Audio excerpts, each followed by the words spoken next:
comme ni nga leen tuddee maa ngi leen di nuyu di am mbégte lool ñëw dëkk bi nga xamante ni sama grand frère sama directeur Yankoba Diop fii la jàngee mu doon tey un très grand directeur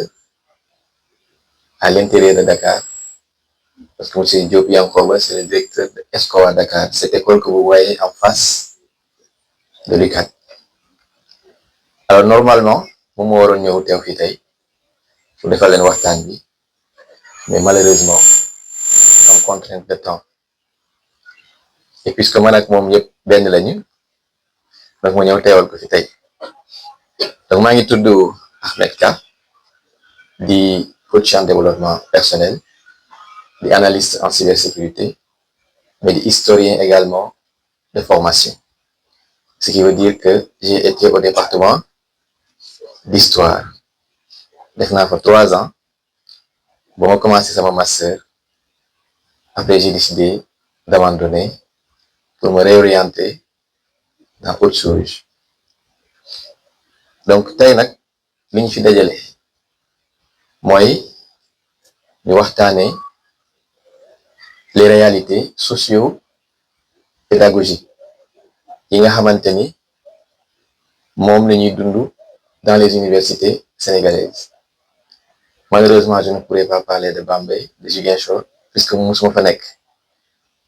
mais quand même je peux dire que d'une manière générale université yëpp ñoo bokk lu ñuy dund ndax ñi buñ gréwee bourse du yàgg dara ñuy yëkkati kon ça veut dire que ni réalité yi daanaka benn la. kon waxtaan bi dañ koy daal di xaaj ci ñaar donc puisque dañu ne socio ak pédagogique. Avant tout li ñu mën a wax ci réalité socio-pédagogique bu université Sénégal yi mooy yéen ñi ñëpp bi ngeen amee bac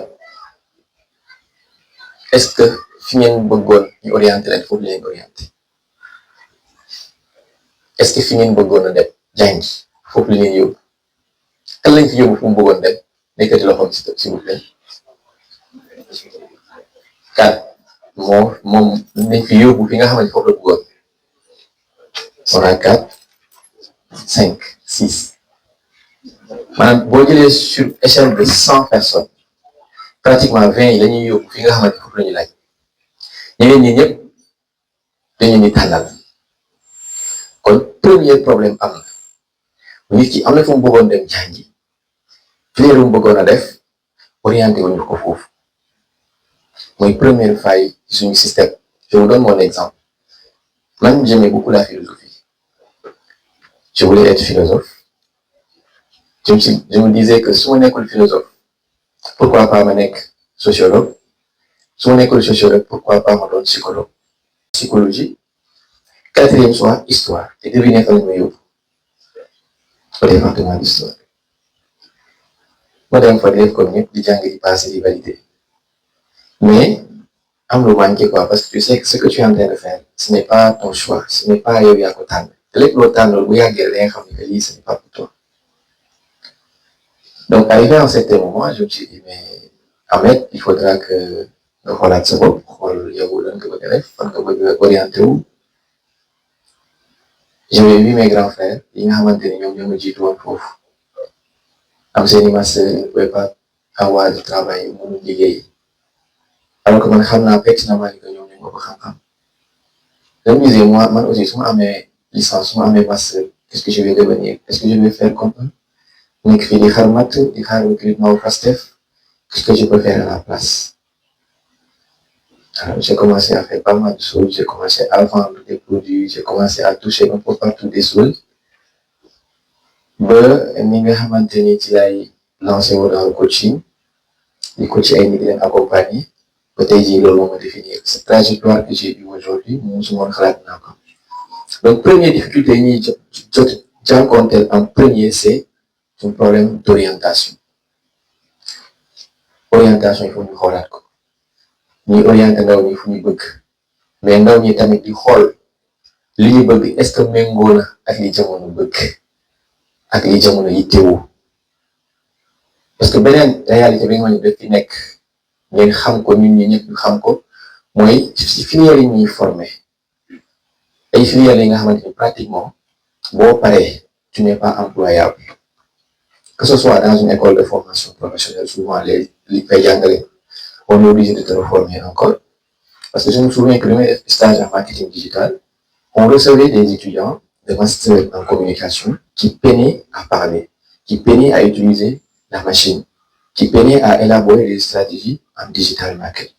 Je me suis dit, mais attends, ni là, ni dans les écoles de formation. Donc, ça veut dire que tu es, si on est recruté dans une entreprise, je suis obligé de payer pour te former encore. Raison pour laquelle, quelqu'un qui vient ou veut intégrer une entreprise, nous va avoir une expérience. Parce que l'entreprise doit être tchaha. Qui compte avoir? Dafa xëyal ay nit moo am xaalis soo ko tijji ce n'est pas n'importe qui le fait recruter souvent les jeunes ne comprennent pas ça donc fii la ngeen di avancer ou bien ngeen commencer à intéresser un peu sur le milieu de l'entreprise vous allez comprendre que même yow boo yoroon entreprise doo recruter n'importe qui dans ton entreprise c'est des millions et des millions tu payes des impôts et cetera et cetera donc réalité boobu tey moom moo nekk di gangréner jeunes yu bëri vous avez des diplômes mais on vous demande qu'est-ce que vous pouvez faire nga ne nga mën a xoolee. C'est ce qui se passe. Tu reçois un étudiant en entretien d'embauche, mais qu'est-ce que tu sais faire concrètement? Moi, non, je suis diplômé en tel. Puis tu es diplômé, mais qu'est-ce que tu sais faire concrètement? Au moment où marketing, mais je te dis, mais est-ce que tu peux élaborer des stratégies en marketing? Bon, mais je ne te prends pas. Ou bien même si moi, je suis obligé de payer encore pour te former. Donc, quand on connecte si me pose la question à savoir, filière bi ma nekk di def. Est-ce que souvent, je suis employable? C'est une question que vous devez vous poser. Quelle est une filière actuellement? Est-ce que souvent, je suis employable? Pour une réalité pédagogique. Beneen bi mooy rapport bi étudiant war a am ak son professeur son enseignant amul rapport ikat sa professeur presque doo leen gis kon prof bi nan la lay inspiré nit dem solo mooy inspiré nit balaa mu lay inspiré nga xaw ko jege. Mais professeur yaa ngi defee benn cours ñaari cours balaa nga gis yàlla xam moi je me souviens lorsque je faisais la licence il y avait un professeur qui avait fait un seul cours et il s'est permis de faire un examen sur ça donc relation bi nga xamante ni moom lañ war a établir diggante enseignant bi ak professeur bi amu fa il n'y a pas de programme de mentorat nit dafa soxla ku koy mentorer dégg sa professeur dafay tax mu lay inspiré dafay tax nga bëgg a ñëw moom on se souvient tous bi ñuy nekk ay xale di jàng école primaire kam moo la doon gën a inspiré ñun ñëpp qui n'a jamais rêvé d'être comme son enseignant. Parce que chaque jour yaa ngi koy gis et il est à proximité université amul loolu donc coupure dafay am bu fekkoon tey élève bi moom pour que mun a concentré wu ci jàng dëgg il faut que mu nekk en proximité ak professeur bi élève boobu noonu wala étudiant boobu mënatul jàng parce que ñun ñi ñëpp ñuy jàngee bokkul. am na ki nga xamante ne il faut que mu nekk en contact direct avec son professeur pour mu mën a assimiler am na ki nga xamante ne même bu nekkee à distance mën na jàng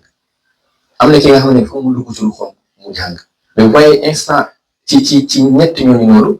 le système ne prend pas en compte tout ça le système moom dafa teg benn xeetu jàngin benn xeetu méthode bu ñuy jàngee c'est à l'étudiant maintenant de s'adapter on ne pense pas à comment l'étudiant décide d'apprendre alors que kenn ku ne si ñun bokkul ni ñuy jàngee. am na ki nga xamante ni mémoire visuelle lay jàngee maanaam ki koy jàngal il faut que muy gis muy bind muy dessiner am ki nga xamante ni il faut mu déglu am ki nga xamante ni il faut mu expérimenter maintenant ñun ñëpp nga di leen ci benn salle nga jox professeur benn méthode lay jàngale ñun ñoom ñëpp wala souvent kii day am mauvaise note ñu jàpp ni il est nul mais il n'est pas nul méthodologie bi ñu koy jàngalee mooy problème bi te loolu l'université ne prend pas en compte ça soit tu t'adaptes soit tu disparais loolu fi nekk donc yooyu c'est des trucs yi nga xamante ni tey ñu ngi gangréné suñu université yi malgré que nit ñi ngi def ay effort mais ba tey on voit que ça reste beneen bi mooy l'incorporation des soft skills et des power skills dans les universités récemment quand même j'ai reçu une très bonne nouvelle venant d'un ami mais qui faisait GK cette année on a intégré la communication, la prise de parole en public ci suñu jàng mais tant mieux. Parce que si vous voulez décrocher un emploi, on ne vous demande pas tout simplement des compétences techniques. On va vous demander aussi des soft skills, ce leadership, sa communication, sa développement personnel. Loolu dañ ko war a liggéey te loolu école bi moo ko waroon def ci ñun mais malheureusement nos universités ba tey amagul ay programmes yi nga xamante ni dafay permettre que étudiants yi ñu mën a gëm seen bopp parce que nit mënul dem am licence ñàkk gëm boppam nit mënul dem ba am master ñàkk gëm boppam nit mënul am bac ba pare ñàkk gëm boppam loolu du n'importe qui moo koy am ay jàngaluñ la ko et ça ñoom ñoo ko waroon jël en charge seen responsabilité bi ñu ñëw rek yéen seen responsabilité parce que li may wax ne yëpp ngeen xoolee yéen tudduguma leen mais dinaa leen tudd seen responsabilité donc réalité socio-pédagogique yi mën nañ ci surtout les problèmes pédagogiques mën nañ ci nekk di ci wax loolu xam ngeen ko bu ngeen gëstoo ngeen gisaat ko ci côté social je vous dis rapidement peut-être que yéen ci boppam dund ngeen ko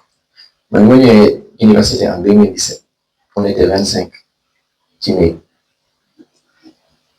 maanaam su ma tëddee su ma jógee dem sawi su ma ñëwaatee du ma fu ma tëddaat on était 25 boobu ñu pavillon R en 2017 xool condition yi métti yooyu nga naat cee jàng fooy jàngee des fois man je préféré fanaan amphi bay ñëwaat ci chambre bi bàyyi ko samay bagage su ma soxlaa sangu ma dem ci sama yeneen xarit sangoo ko solee ko samay yére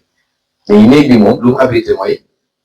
samay sac kese samay yére jeex ça c'est des choses yi nga xamante ni ñi nekk président amical tey xam nañu baax li may wax réalité dafa nekk trouver un logement c'est très difficile képp kuy jóge fii di dem Dakar sa yaay inquiétude bi muy njëkk am mooy bu demee di seen condition lay nekk souvent sama yaay su ma demee naan amee ndax yaa ngi ci jàmm ma koy naan waaw maa ngi ci jàmm mais pertinemment je n'allais pas bien stress baa ngi fi parce que da ngay stressé pression sociale bi mu ngi fi pression sociale bi pourquoi parce que tamit boo amee bac sa papa ak sa yaay ñoom dañuy jàppale que tekki nga léegi yow mën nga lu ne parce que ñoom xamuñ réalité yi nekk si ginnaaw ba boo amee licence ñoom jàpp nañ ni que yow tekki nga c'est comme bi ma amee licence sama papa ne ma ne ko léegi kay moom war nga mën a liggéey parce que moom jàpp nañ ko pour que da ngaa war a trouver un boulot moom xamul licence bi nga am alors que licence bi nga am ça ne te permet pas de trouver un emploi tout de suite donc bu ngeen demee ci amphithéâtre yi déjà xoolal amphi nu muy feese mais xoolal chambre yi nu muy feese xoolal rangu restaurant yi nu muy toll lekk bi et tout ça pour vous dire que ce n'est pas facile surtout yéen ñii ay anciens lañ ñii xam nañ mais yéen ñii soog a dem wala demagu leen xam leen ni loolu mooy muy leen di xaar peut-être que ñëpp duñ ko dund ci yéen mais boo jëlee sur benn échelle de champ xamal ni 60 ou 70 nañ dund loolu nañ dund galère mu manqué xaalis parce que souvent nga nekk ci famille bi nga xamante ni sa papa mënu subvenir à tes besoins sa yaay mënu la jàppale au contraire yow lañ yaakaar nga jàppale leen muy dafay xaw a gën a métti pression bi du gën a yokk donc voilà ay réalités yi nga xamante ni tey buñ ko nekkoon di ko leen fii ba suba du jeex mais loolu de responsabilité nguur gi la ak affaire yooyu noonu mais dama bëgg ñu wax ci ñun suñu responsabilité parce que Yankhoba Diop bi ngeen di dégg est-ce que xam ngeen ñaata yoon la def bac xam ngeen ñaata yoon la def bac 5 fois waaw Yankhoba Diop ñu nekk tey directeur escola 5 fois la def bac wutee na fii bac amul mu bac Dakar ba sonn amul est-ce que xam ngeen Yankhoba Diop nekkoon na étudiant au même moment nekk marchand ambulant au même moment nekk candidat libre xam naa ne loolu mosu leen ko wax mais yow bëgg histoire bi ma leen di wax nii ngeen comprendre parce que dañ ci gis seen responsabilité est-ce que xam ngeen Yankhoba Diop papa milliardaire la xam ngeen ko xamoo leen ko moo tax maanaam bu ko neexoon loolu yëpp ko ci fekk mos nañ ma wax ni que papam mos na ko ne dama lay fayal nga génn réew mi leen jàngi parce que am na les moyens Yankhoba ne ko dem fi lay toog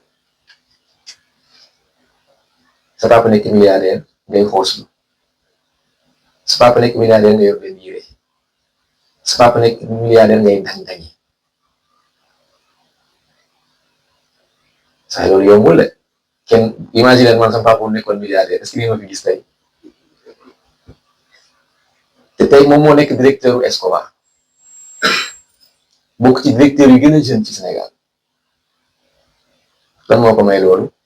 jëlee responsabilité nit da ngay jël say responsabilité man li ma ñëwee fac première année dama ne lan laa war a mën a def pour subvenir samay besoins ci laa commencé jaay benn produit bi wax Tawfekh képp ku tàmm di voyager un peu sur l'axe Kaolack Dakar day gis produit boobu ñu koy jaay moom laa doon jënd di ko jaayaat di fa dugg étudiants yi di fa dugg di ko jaay ma ko doon jëndee 125 benn di ko jaayaatee 200 def naa ko licence 1 ba licence 3 daf ma doon permettre may amay revenu jënd samay ticket jënd samay yére te du ma toog sonal sama papa du ma sonal sama yaay même bu fekkee ni ñoom mënoon nañ ko def pour loolu mooy sa responsabilité bi nga amal sa bopp ne pas être attentiste parce que quand tu es attentiste dara du ñëw da ngay jóg sabablu ba nga am dara bu ñu tëjoon université bu tëjoon man nu ma doon ñibbi fa laa doon des di liggéey ci entreprise yu mel ni si bopp industrie plastique fa laa doon xëy 6 heures 15 heures ñu lay fay 3700 3800 des fois 3200 te ma mënoon def ni sama moroom yi ñibbi di football nawetaan benn at laa football nawetaan bokk xam ni man lii du pour man sama yaay mii man lay xaar sama papa mii man lay xaar sama rakk yi man lañuy xaar est-ce que souvent da ngeen toog ngeen xalaat loolu parce que man mën naa waat ni que bëri na ñi nga xamante ni ñu ngi jógee Dakar ñu mën fa liggéey am xaalis ñu wàcc ko ñoo di football alors que muy responsabilité man te responsabilité bi ngeen njëkk a am mooy yow sa propre responsabilité yow si nga réussir xam nga fan lay commencé xam ngeen fan lay commencé mooy wàcc sa papa ak sa yaay bañ a dépendre ci ñoom mooy commencé nga réussir bu fekkee kenn ku nekk ci yéen ba tey mu ngi dépendre ci papaam ak yaayam pour mu lekk pour mu naan pour mu ndékki añ je peux comprendre mais pour nga ndékki wala pour nga jënd ay ticket nga nekk góor xoolaatal sa bopp parce que loolu yaa ko war a fay système bi teg na li mu war a teg ok mais yow loo teg ñëpp xam nañu système bi am na problème am na ay failles mais yow lan mooy sa responsabilité yow mi toog fii tey système bi teg nañ ko ba pare lii moo fi nekk mais yow lan mooy sa responsabilité lan nga nekk def pour nga génn ci lan toog di xoole dëkk bi doxul bourse yi fayaguñ ko c'est à chaque fois yéen nu ngeen jël seen responsabilité à chaque fois keneen ki la à chaque fois c'est autrui mais yéen du ngeen mës a jël seen responsabilité mais nan ngeen def ak seen responsabilité ñun dafa am lu ñuy wax école ba te Mawlana Cheikh Ibrahima waxoon ko ne que l'avenir de toute nation repose sur sa jeunesse, mais pas n'importe quelle jeunesse, mais une jeunesse engagée, motivée, douée de caractère noble et d'ambition élevée. Nan ngeen def ak yooyu maanaam une jeunesse engagée, motivée, douée de caractère noble et d'ambition élevée. Est-ce que am ngeen ay ambition seeni ambition lan la fan ngeen bëgg a yegg fan ngeen di gis seen bopp ci ñaari at fan ngeen di gis seen bopp 2026 2027 2028 ñëwagul mais tey nga koy préparer parce que li ngay def chaque jour moom mooy déterminer à 90% li ngay doon suba amul secret loolu c'est votre propre responsabilité parce que Diomaye Faye mi ñu fay fal tey président son excellence ci système bi la jàngee Ousmane Sonko système bi la jàngee Macky Sall système bi la jàngee. Et pourquoi vous pensez que c'est impossible pour vous? À chaque fois, vous accusez le système. Ok, le système est ce qu'il est. Mais vous, qu'est-ce que vous êtes en train de faire? Parce que man, dama ne temps bi ngeen am en tant qu'étudiant première année waroo leen nekk université pour jàng kese parce que man je me souviens première année ñaari cours laa amoon su nekk département anglais moom seen cours sax bëri am na nekk département anglais fii seen cours bëriwul première année mais qu'est-ce que vous faites de votre temps libre werante ci néeg yi football bi mbër yi Messi moo mën Chris Balla Gaye moo mën Modou Lo ngeen nekk ci biir mais loolu doo jox nga lekk doo jox nga naan gis nga université bu ngeen fa demee da ngeen fa war a demee ak cësluwaay bu mot sëkk ndax bi ngeen di génn seen kër yi xool leen seen yaay yi ak seen papa yi seen xoole bi ñu tooyee sa yaay gunge la ba ci bunt bi ne boo demee na nga góorgóorlu bu jël ndox sottil la pour sa yoon neex da ngeen xalaat loolu yow chaque jour boo yow université da ngeen ne man aw ma jot sama yaay bu ngi fee man lay xaar ordonnance yi man la sàkket yi fa nekk amul keneen ku muy xaar ku dul man dëkk bi ni mu mel pour mu soppeeku amul keneen ku muy xaar ku dul man c'est ça être un jeune responsable c'est ça prendre ses responsabilités parce que damay faral di wax ni que yàlla li leen fee indi pour ngeen tabax àdduna yéen ngeen war a tabax àdduna léegi ngeen war a tabax àdduna ngeen di sangoo ay match nelaw ba 10 heures ba midi lan ngeen def ak loolu xam nga bu ñuy waxtaan dañuy waxante dëgg quoi bu ñuy waxtaan dañuy waxante dëgg képp ku jël ay responsabilités du gis résultat képp ku jël ay matuwaayam du gis dara looloo fi nekk man li may def tey ci àdduna musuma xalaat dinaa ko def mais xam nga moo ko may jël samay responsabilité kut ko kut ni que Ahmed yow faw nga réussir pourquoi nga war a réussir parce que déjà sa famille dañoo pauvre dangaa war a réussir kut ko kut xaw ma koy jaar pour nga réussir faw nga réussir te tey am na suñu bëri seen ngoogu ma leen je suis dans la vingtaine te boo ma gisee da ngay wax ne que il est dans la trentaine n'est-ce pas mais teel a jël responsabilité teel a xam ki ngay àndal parce que université dafa am réalité bu fa nekk mooy ñi ngay àndal ni ñu mel noonu ngay mel sa environnement ni mu mel noonu dong ngay mel ñafaat secret kon na ngeen xool ñi ngeen di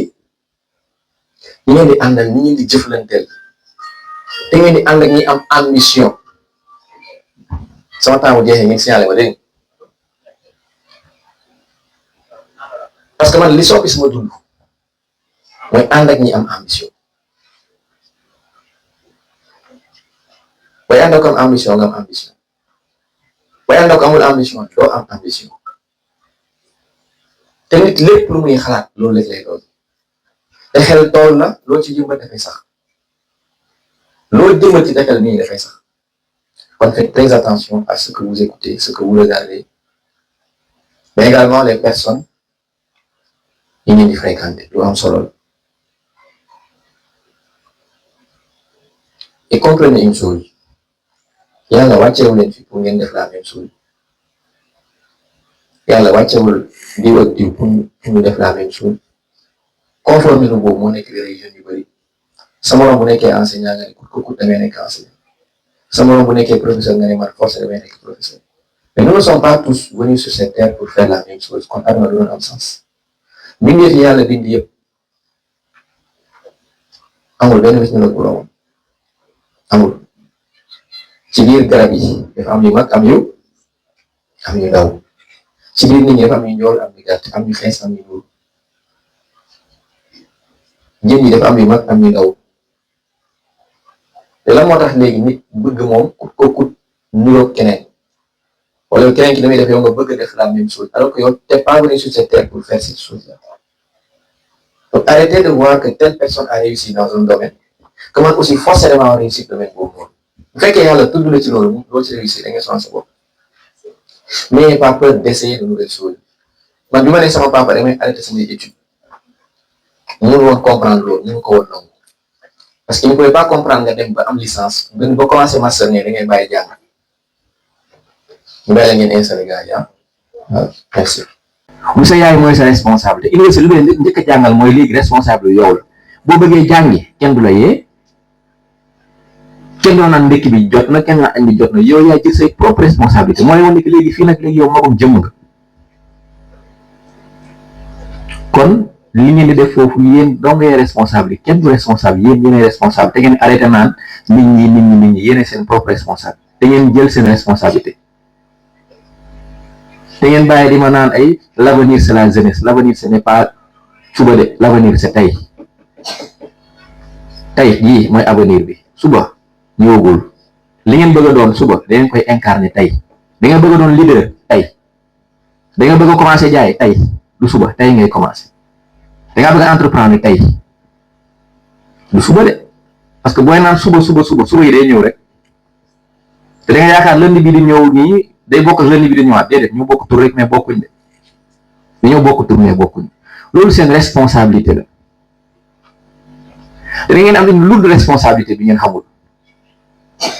mooy remplacer kàngam yi Sénégal am et ça fait peur je vous le dis chercheur ñun def nañ le tour du Sénégal ak Yankhoba Diop les 46 départements les 14 régions dem nañ fa rencontrer ndaw mais li ñu gis dalul xel bu fekkee suñu mag yi lañu bëgg a remplacer nañu dem jàngiwaat nañu dem wuti xam-xam parce que xam-xam bi des na xam-xam bi des na trop te loolu seen propre responsabilité la yéen ko war a jëlal seen bopp beneen bi mooy responsabilité parents yi comme que ñoom ñu ngi soog a yegg si ñoom loolu lañ tombel directement il faut que parents yi comprendre benn mbir bu simple nag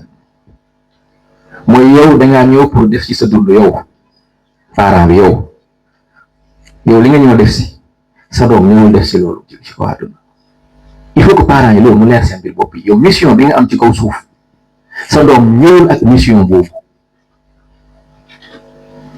benn kilifa dafa naan wax ni mu ne xale bu juddoo dafay ñëw ak loxo ba mu banque lu tax muy banque loxo bi dafa indaale benn mission dafa indaale li mu war a def ci kaw suuf kan moo koy détourné papaam nag yaayam société bi enseignant bi koy jàngal nit ñi dañ lay bëgg a def ñoom ni ñu mel alors que yow ñëwoo pour mel noonu yow dangaa ñëw ak sa benn mission bi nga war a accomplir ñu xañ la ko am naa ci benn frère Ahmad Diop ñu nekk noonu primaire def na CM2 3 fois xam ngeen lu tax papam bëggul woon mu passer CM2 parce que dafa bëgg mu réussir Prytanée militaire par force man sama doom Prytanée militaire point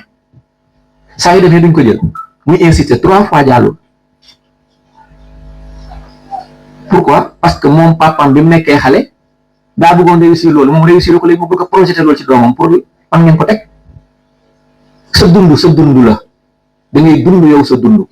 sa doom dañ koy encadrer nga bàyyi ko mu dundam te ñu bàyyi di leen tànnal tout le temps souvent nga tànnal nit ci yow li nga bëgg fekk moom bëgg ko te nit buy def lu mu bëggul dafay yàgg rek mais dafay ressentir benn vide ci moom te vide boobu noonu bu ko mën a expliquer parce que li taxoon mu wàcc si kaw su def ko dama ci am benn étudiante semaine passée mu ne ma man sama yaay def ma bëgg a def loo comptabilité def naa comptabilité ba am ci master ba commencé naa liggéey mais bu amee lenn lu ma mën ci àdduna mooy stylisme mun naa nelaw sa di dessiner ma ne ko gis nga stylisme boobu noonu mu ne ko ma ne moom la yàlla moo ñaale moom nga indaale kenn ku ne si yéen am na li nga xamante ni mu ngi koy def te jàng ko fenn moom nga indaale sa ruux bi ñu koy def ci yow sa mission de vie ci lañ ko dugal bés boo ko laalee nga xam ne laal nga li tax yàlla sàkk la te boo koy laal di tàkk ba faw parce que énergie bi ngay àndal moo koy def te parents yi nañu xam tamit benn mbir ce n'est pas que sa doom am na bac daa war a liggéey par force ce n'est pas que sa doom am na licence daa war a liggéey par force ce n'est pas que doom ji am na master daa war a liggéey par force mooy beneen bi mooy bourse xale yi tamit du pour yéen waaw bourse xale yi du pour yéen ñu ngi leen ciy jox parce que mënuñ leen ñàkk jox parce que yéen a leen jàngal très tôt ni que da ngeen war a toppatoo seen parents yi waaw war ngeen toppatoo seen parents yi mais 40 000 francs boo ko xaajee si digg bi boo ko yónnee kër ga doo dese si dara néew ma bu leen yónnee de mais parents ñoo war a dawal compréhension parce que gis naa si ñuy teg seeni doom pression gis naa si ñuy génneeloo seen doom dépense mais xamoo leen seen doom yéen condition lañ nekkee fële yéen a ngi pousse seen doom yi jigéen ñi ñuy taxawaalu te xamoo leen ko parce que bés bu jotee rappel 350 000 envoyé la 100 000 yow da ngay jàpp ne sa doom am na fekk loolu rappel la donc chaque mois 20 000 la yem wala 40 000 léegi chaque jour nga ne ko ordonnance bi damaa feebar fii nangam nga koy tiital bi ñu koy tiital boobu noonu loolu day dem ba di ko def loolu naka sudul noonu dina taxaw ci mbedd mi dina xamante ku ne dina ko utiliser ci dina sàcc ci dina def leneen parce que tout simplement la société vous a imposé di ko coûte vous devez réussir pour vos parents vous devez réussir pour vous d'abord réussite avant muy doon pour parents yi pour yow la d'abord après mu soog a dem ci parents yi mais nit ñi ko wëlbati ba léegi yow da ngay fàtte sa bopp jiital say wayjur moo war a sacrifier boppam pour doomam mais pas l'inverse kon loolu na ngeen ci bàyyi xel xale yi pression bi ñuy dund yàlla xam ne xamoo leen lu toll amul lu gën a métti nga doon ndaw nga yeewu amoo dara loo mën a defal sa papa amoo dara loo mën a defal sa yaay te ñoom xamuñ ni mënoo leen defal mais bëgg nga ko moo poussé jeunes yi bari bàyyi école di dem dugg ci gaal gi ñii xaru nañ ñi kenn xamatul lu ñu doon kon dafay baax ñu ni defal xale yi ñeen leen ni que góorgóorlu gis naa effort yi ngay def mais pas à chaque fois nga koy yokk pression donc loolu seen responsabilité la ñu encadrer ndaw ñi bu fi ñu bëgg a yegg ñu mën faa yegg incha allahu rabbi pour clôturer wax leen tout simplement ni que Yankhoba dafa ne ma wax leen dëkk bii nii dëkk bu sori la ci moom te yéen ndaw ñi fi nekk ay ndaw yi mu bëgg la waaye dénk na ma ay kàddu nee na ndaw bu bëggee raw ay maasam dafay takkoo wut xam-xam boo bëggee raw say maas da ngay takkoo wut xam-xam mu ne te xam-xam boobu noonu du doon xam-xam mukk te xamle woo ko moo tax mu ne xam-xam xamle kon kenn ku ne si yéen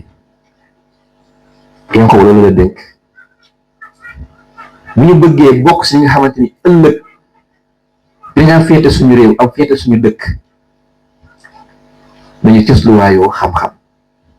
tumuranke na lool ci réew mi ñu nekk tey parce que gëmloon nañu leen ni que jàng njëriñatul dara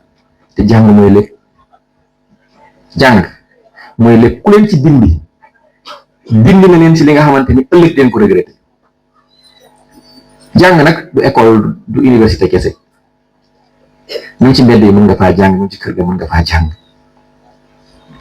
donc loolu mooy kàddu yi nga xamante ni bëggoon naa leen ko dénk gàtt na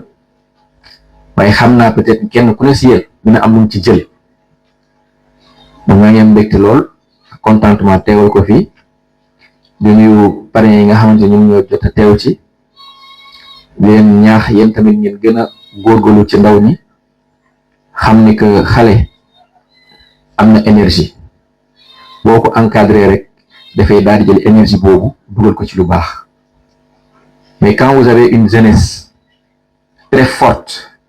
mais qui n'est pas encadrée résultat du mën a nekk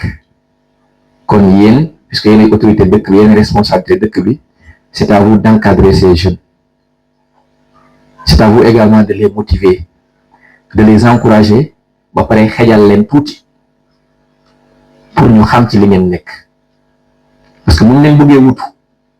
il faut que ñu xam ñoom ci li ñu nekk li liggéey ñi def nan lañ koy defee pour que ñun bu ñu ñëwee ñu mën a wéyal liggéey boobu parce que loolu aussi tumuranke na ci réew mi nit ñi dañuy xam rek téye seen xam-xam